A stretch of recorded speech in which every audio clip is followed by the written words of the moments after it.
and welcome back to somebody on Respect and to another edition of Raw Out of 10. It's a big episode of Monday Night Raw today because it is the last episode of Raw before King and the Queen of the Ring tournament finals, which will be decided on Monday as Jey Uso battle Gunther in the men's semi-finals and Lyra Valkyria faced Io Sky. So yeah, two big matches on the card as well as much more. But the Raw this week started off with Sami Zayn addressing his defence of the IC title against Chad Gable and Big Bronson on Saturday.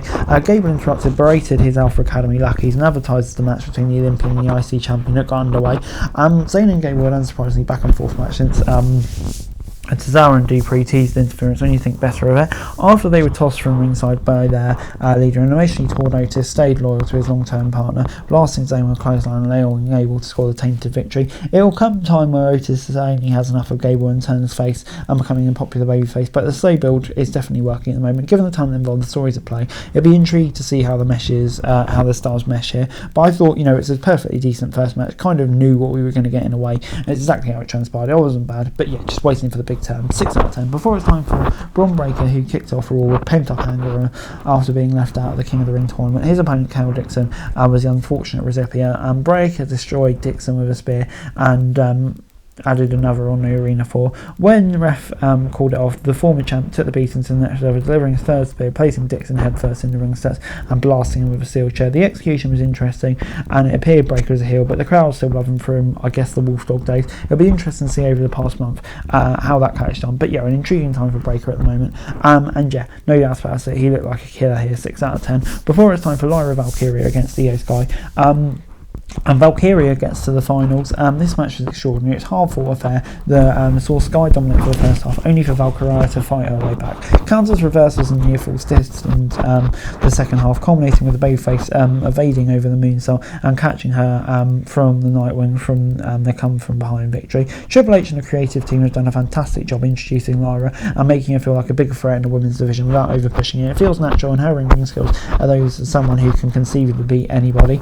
Adding their relationship she's forged with Becky Lynch, and you have a star of the future who is being set up to succeed now. So yeah, on the whole, I thought this was really enjoyable and gets a 7 out of 10 from me. Before it was time for the Judgment Day taking on the Austin Truth for the tag team titles, and yeah, a competitive match that gave way to a noteworthy finish as Carlito interfered late, looking to get Volvo in a good grace to the Judgment Day. Braun Strowman made his way into the arena, tossing the second generation star and chasing JD right into the waiting arms of Truth, who delivered the AA for the win. The match was fine, but it kind of feels like we've seen this a lot, and the Monster Among Men remaining as a threat could be interesting. How it all plays out remains to be seen, but this was another example of Triple H and the creative team kind of redoing a match, but it does have new threads in it. So yeah, on the whole, I'll give it a 6 out of 10.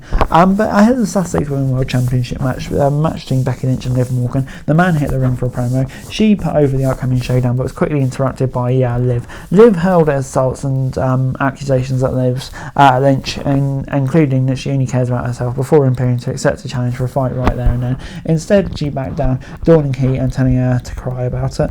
This was fine for back and forth, with Morgan embracing the heel persona at this point, but it didn't advance the story or do much to convince fans any more or less to be excited about the match. But I think we're all expecting a fun title match nonetheless, whatever happens. Before it's time for the number one contenders tag match for the women's tag titles, Baszler and Stark earned a shot, defeating Chance and Harper, Ivy Noel and Dupree and Damage Control. The star of the bout was Dupree, who had fans chanting her name at one point, eager to see the underdog finally succeed. For a moment it looked like she may do so, then Victor struck, with Stark hoisting her up in the powerbomb position and sending her into knees of Baszler. This was a lot of action, but too much going on, leading to a few disjointed spots and sequences. The effort was there, but this probably would have been better as a straight tag match, and didn't really click for me, unfortunately, like a lot of the stuff for the women's division, tag team division doesn't at the moment, unfortunately, so I'm going to give it a 5 out of 10.